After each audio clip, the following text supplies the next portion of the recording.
What if you could win at anything you tried? Wow. So easy. We're on the beach in California for an egg toss, and I revealed the secret techniques to this classic game. Next, we're at the Florida State Fair, where I break down the sweet science that takes the guessing out of the jelly bean count. Guess the jelly beans in the jar. Then we head to one of the tastiest landmarks in Philadelphia, and I wow with a can't-miss card trick. I owe you a cheesesteak, don't I? And Vegas, here we come. I'm gonna prove it takes more than a steady hand to topple the competition in Jenga.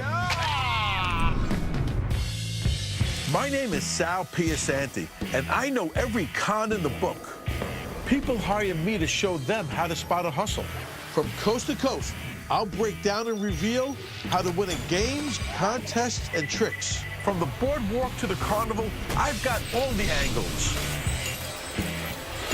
Game on, America. Our journey begins on the beach in Santa Cruz, California.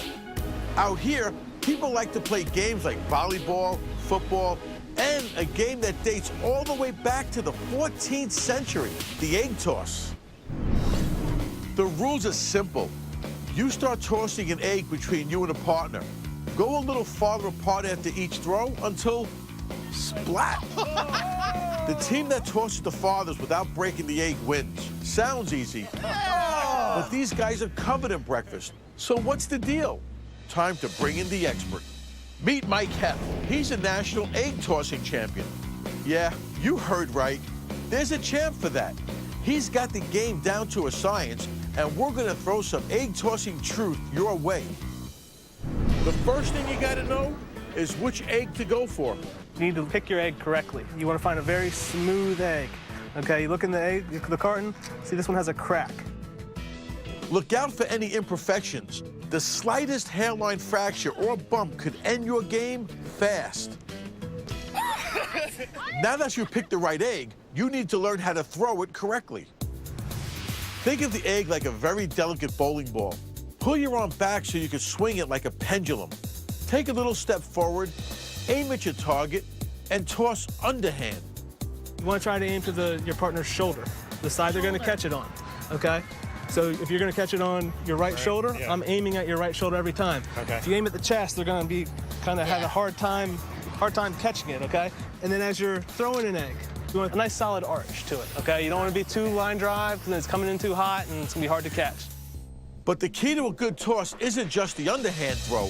It's how you hold and release the egg. You don't want it to be spinning like that, like a football. Like when they kick a football, it goes end over end like that. You don't want that at all. The way I throw the egg, I hold it between my thumb and my middle finger and put my finger underneath here. Like Mike said, if the egg is flipping going end over end, you're in trouble. Instead, hold it in your fingertips and keep the fingers as still as possible as you release. This will put minimal rotation on the egg, keeping it flat. Your fingers are the key to making a good throw, but they're also the key to a winning catch. So when you're catching the egg, you want to catch it in your fingertips. Since your fingers are the most flexible part of your hand, you need to only use them to catch. Cradle the egg in the fingers of one hand while bringing the fingers of your other hand on top in one smooth motion. This doesn't only steady the egg, but it also helps apply equal pressure all around the egg as it's being caught. And that's really important due to the way nature designed the egg. The way the egg is shaped, when pressure is applied from all directions, it spreads across the surface of the shell. See? This egg is being squeezed between the fingers and the palm. There's equal pressure being exerted on each side, and the egg remains intact. But when the thumb comes down and adds more force to the finger side, the egg goes splat. And that leads me to my favorite tip, teamwork. You and your partner need to work together to ensure there's always even pressure on the egg. The way you do this is the person catching needs to match the motion of the person throwing. And you want to follow the arc of the egg. So if it's coming down, you want to kind of glide with it, bringing it down. Kind of slow it down. If your partner throws with an arm angle of 90 degrees, you need to make sure you're matching that force by catching and moving your arm back with at least a 90-degree angle in the other direction. And when they move farther back and use a greater angle, like 150 degrees, again, you need to match or exceed with your arm motion. So head out to the beach, grab an egg, a partner, and remember, catch and throw with your fingertips and keep even pressure on the egg. Do that, and you'll be king of the toss. Oh, yeah. Now we're off to Tampa, the third largest city in Florida and home of the Florida State Fair. For more than a century, the Florida State Fair has hosted all sorts of competitions, from best horse contests to photography and livestock competition. But one competition is sweeter than the rest, the jelly bean count. Step up, guess the jelly beans in the jar. Closest guess, $100, and I'll even let you have the jelly beans. How many would you like? The rules are simple. Pay $1 and make a guess. The closest number without going over wins. This game is just good, quick fun, and somebody's got to win. It might as well be you. So count on this. I'm going to show you the sweet science of the jelly bean count. Most folks just go with their gut. I think there's more than a count. Some people actually try to count. 13, 14. Others take some rough measurements. But it's tricky because most of the time, you're not allowed to pick up the jar. Sir, don't touch the jar. And without a plan, these folks' guesses are all over the place. But don't worry, because I'm going to show you a method to count those beans accurately. And all you'll need are two things most everyone carries around wherever they go. We're at the Florida State Fair, and it's game on at the jelly bean count. The person who guesses the amount of beans in the jar the closest without going over wins $100 and the beans. And most people are literally just guessing. But I'm here to tell you, there's a way to win by using two things that almost everybody has on them, a dollar bill and a cell phone. Okay. That dollar bill you're using to buy the guess can get you all the measurements you'll need, and any smartphone can do the basic calculations. Here's how. You remember simple geometry, right?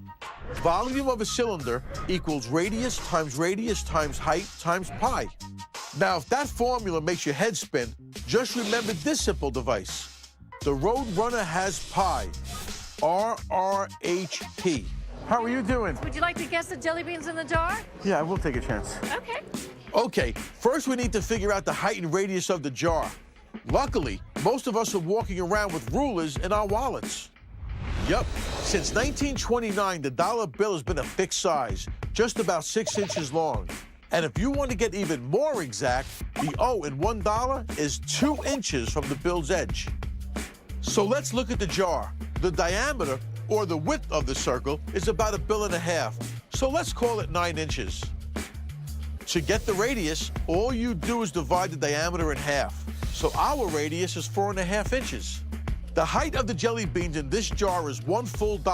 That's 6 inches, plus another $1 up to the O. That's 4 more. So our height is 10 inches. Ready to call for help? Then grab your phone. All you gotta do now is multiply all the numbers together. Remember, the Roadrunner has pi. So first, it's the radius times the radius, which equals 20.25. Next, multiply that by the height of 10, and then multiply that by pi. If you have a ridiculous memory like me, then you know pi is 3.1415926535897932384626. But for you mere mortals, just go with 3.14. So the volume of the jar is 635.85 cubic inches. With jelly beans, you're gonna have 5 to 5.5 in a cubic inch. Trust me on that.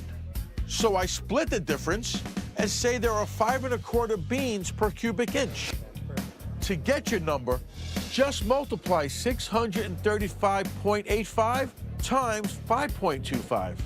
And since you lose if you go over, even by 1 bean, I always guess a little lower to be safe. Here we go.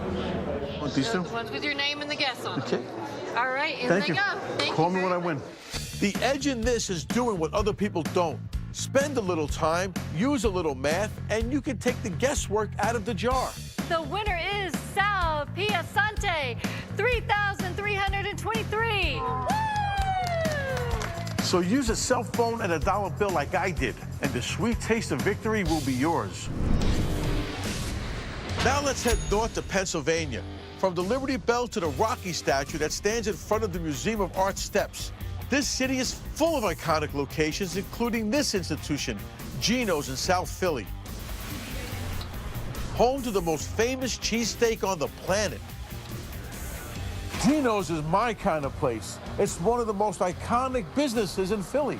You guys look like having fun over here. Whenever I'm in town, I love mixing it up with the tourists and locals who come here looking for a good meal.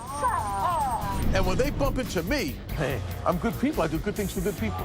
they get to learn a good trick. What do you do for a living? I'm a sales consultant. Oh, excellent. You got a business card? Not that I'm buying, but yeah, I like to see it. A salesman, the perfect candidate for a game I call the business card trick. There you go. Oh, thank you. Yeah. Matter of fact, I'll show you something with this. Take this deck and shuffle it. Yeah? Shuffle it up. You got a trick you're gonna show me? Let me show you a trick. Is that enough? You tell me. Yeah. On this business card, all I want you to do is write your initials right there. Okay. Okay? Okay. Put your finger on the deck right there, and I'm gonna write something down here.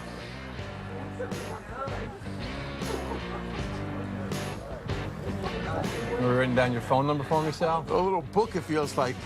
Okay, I wrote down a prediction here. All I want you to do is take it and place it into the deck anywhere you want, but leave it stick out halfway without looking at what I wrote down. On the okay. Halfway? Perfect, just like that. Now, just to prove to you, look, I didn't switch anything. So that's still your card and your initials. Pick up the deck and just take the two cards out that sandwich your card and put them face down on the table. So that one? And that one. Correct. What did I write down? Put me between the Queen of Diamonds and 8 of Diamonds. If these are the Queen and 8, I'll bet you cheesesteak. If I'm wrong, I'll buy you one. If I'm right, you buy me one. Deal? We're in South Philly at the cheesesteak mecca of the universe, Geno's. But before I get my eat on, it's game on with the business card trick. I had this guy sign his business card, and I write a prediction on the back. I have him put it randomly into a deck of cards. Now, just to prove to you, look, I didn't switch anything. So that's still your card and your initials. Then I ask him to pull out the two cards that surround the business card. Put me between the Queen of Diamonds and 8 of Diamonds. If these are the Queen and 8, I'll bet you cheesesteak. If I'm wrong, I'll buy you one. If I'm right, you buy me one. Deal? Deal. Queen of Diamond, 8 of Diamond. I owe you a cheesesteak, don't I? You know something? It's on me. It's on Oh, me. man. I can't even eat my cheesesteak now. I'm like, Before we chow down, let's check out how I pulled this off. First, having him write his name makes him feel secure that I'm not switching out the business card. But really, it's there to distract him. When you're writing down your name, yeah? I secretly take a peek at the top and bottom card. Here it is again from a different angle. While he's writing on the business card, I bend the deck up to see the bottom and then use my thumb to flick the top card. Then I write down on the back, put me between the cards that I just peeked at. Yeah, right. In this case, it was the Queen of Diamonds and 8 of Diamonds. Then I say, take that and stick it right into the deck, anywhere you want, just like that. Yep. Now, when I pick up the deck, where are the cards that I just peeked at? Still on top and bottom. Right. Watch how I get it between your business card. When I fan the deck out, I say, look, is that still your card and your initials? Right. Now watch. I turn the deck over, point to what I wrote down, and place this back. Actually cutting the deck, Yeah. you take out the two cards that sandwich your card, and then for the finale, you just turn them over, Wow, that's good. and your prediction is correct. That's good. I'm impressed there, Sal. It all happened right under his nose. But at a place like this, it's easy to be distracted. Now, for my next trick, making this cheesesteak disappear. Now, let's head north to Rutgers University. By day, some of the sharpest young minds study here. But at night, classes are out. So I'm here at Oman Rafferty's, just blocks from campus, to see if the best and brightest can put that education to use to figure out an engineering challenge I call Penny Pyramid. Let me show you something. Okay, all right. Some with coins. Bring it on. I'll tell you what, you figure this out, the next round's on me. Okay. Here is 10 pennies, okay? Okay. And we're gonna make a simple little triangle. All I want you to do is just move 3 coins only, and turn the pyramid upside down and make it face me. Can we try and then... Be my guest. Move around. Try. All right, you try one. You got that? Moving only 3 of the pennies, you gotta turn the triangle around so the point is facing in the opposite direction. Give it a shot. Can you figure it out? This is a challenge. I'm trying to figure out how I can get this to here. Sorry, do you see anything? Oh, let me pass. I'll jump right in. Point to you. Wait, Oh, these things always bother me because I get so frustrated with myself. yeah, I know, Very right? simple I little get it. puzzle. Yeah, no, it's- Okay, I'm gonna give you a hint. Okay. 4 to 2, 4 to 2. front to back. 4 to 2, front to back. 4 to 2. 4 to 2, front to back. Did you get it? 4 to 2, front to back. This is really Okay, here we go. You ready? Watch this. I need to see this. Real simple. To turn this triangle to face the other way but only move 3 coins, you need to take the 2 pennies on the end of the 4th row and move them to row 2. That's 4 to 2. Then you take the penny in the front and move it to the back. That's front to back. 4 to 2, right? Front to back. Wow. It's so easy. It's that easy.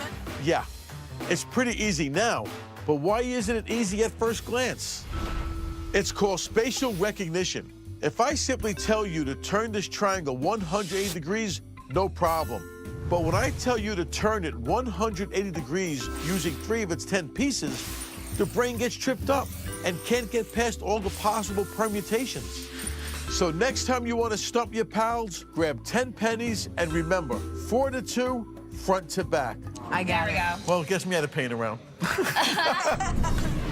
Now on to Las Vegas, Nevada. This town's not just about games. Some of the greatest feats of engineering, the pyramids, the Eiffel Tower, even the skyline of New York City, are all here for you to see without a passport. But when I think Vegas and great engineering, I think of the Gold Spike Bar. Here you can play all sorts of games without risking a dime, including the game where creative engineering is a necessity, Jenga. This is a game that requires a steady hand. You also need some serious strategy. Okay, guys, let's play some Jenga. All right. First one to knock the tower over loses. The rules are simple. There are 54 blocks stacked in opposing rows of 3, 18 layers tall. Using only one hand, each player removes a block from anywhere on the tower except the highest layer, then places it on the top. If the tower falls, you lose. And there's no time limit on your turn. So before you go, take a breath and relax. Okay, you're relaxed, but where do you start? First, always start by removing the blocks in the center. They're the easiest to move since the pieces on the left and right can still support the tower. But the tower has 18 center blocks. Which one do you choose? Well, I have a can't-miss method that will have you finding the easiest blocks to remove while leaving the toughest for your opponents. It's game on in Vegas, and we're playing some Jenga. The object is simple. Take a block out of the tower and place it on top without the tower toppling. If it falls, you lose. Going for the center blocks first keeps the tower stable, but you have a lot to choose from. So how do you find the best ones to go for? Just channel your inner woodpecker and start tapping. Gently tap each center block. When you find one that's loose, that's the one you move. If a block sticks, save it for your opponent. Oh! Sal. My next tip may surprise you. Most people think you need to be extra careful and gently slide that piece back on the top. But sliding is a recipe for disaster. It's better to drop at the top. See, when your fingers are that close to the tower, you stand a good chance of nudging it and knocking it over. Also, sliding the block creates friction that can cause the tower to move and then, boom, game over. Instead, when you return the piece to the top, hold the piece with your thumb and index finger.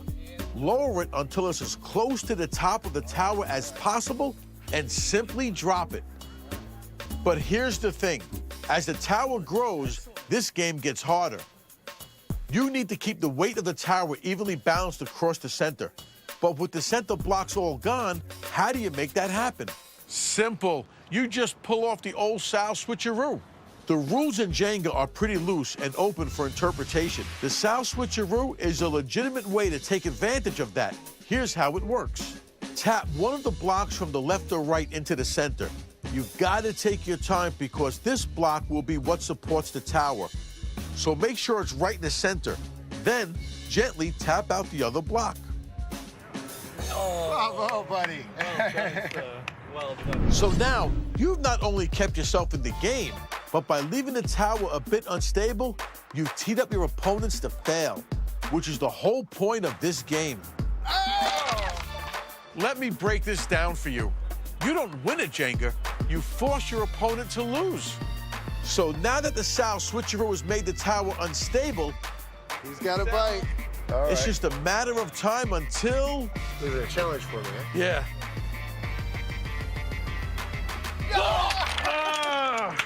Sal switcheroo, he got me.